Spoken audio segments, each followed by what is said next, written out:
देखो, United Nations peace keeping operations में various countries take part. Okay. And India जो है is one of the largest contributors of troops to the United Nations. Okay.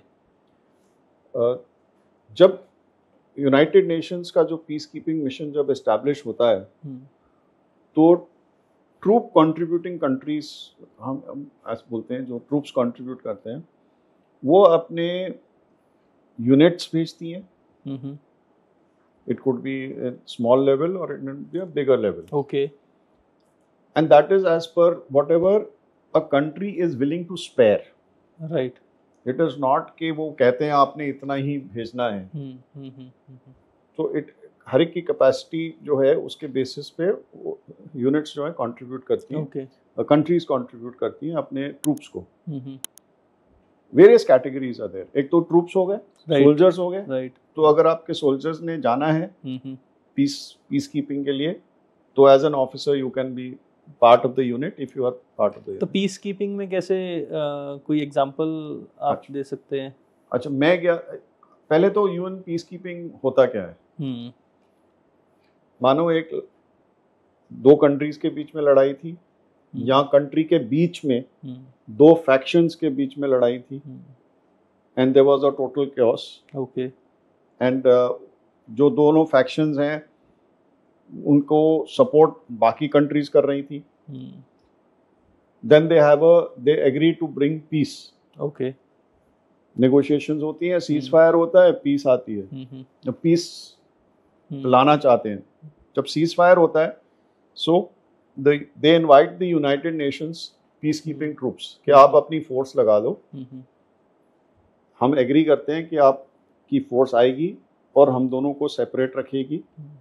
So the aim is of the United Nations is to ensure that the country which is fighting, right, it stabilizes. Okay. Peace returns to that country. Elections are held, and once the elections are held and an elected government is in place, everything is in place. Then the peacekeeping forces withdrawn. Okay. And यहाँ पे हमारी जो forces जाती हैं वहाँ पे उनको actively operations में इन्वॉल्व भी होना पड़ता है? देखो, there are different type of peace keeping missions. एक चैप्टर 6 है, एक चैप्टर 7 है, एक मतलब there are entry cases. Chapter 6.5 एक पीस कीपिंग है, एक पीस इन्फोर्समेंट है। राइट। पीस कीपिंग मिशंस में हम फायर नहीं खेलते। It is only in extreme self-defense that in a peacekeeping mission you will open fire. Okay. Or you will get involved in operations. Right.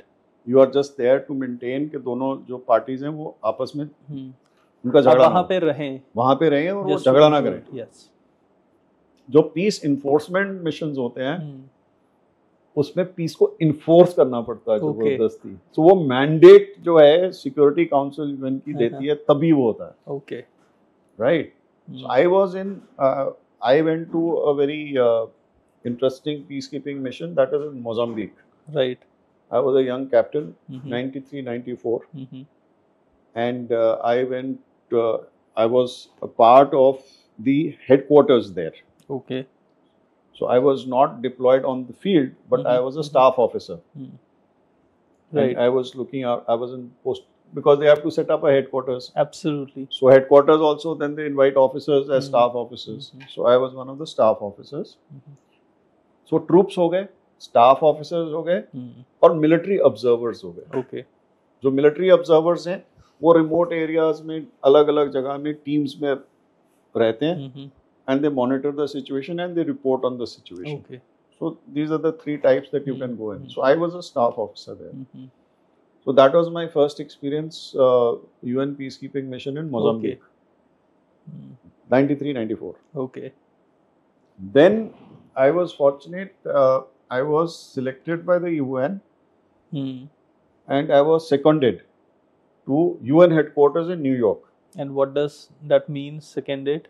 Seconded और deputation में बड़ा simple सा छोटा सा फर्क है। Deputation में तनख्वाह आपको आपकी सरकार देती है और आपको डेपुटेशन अलाउंस देती है। ओके।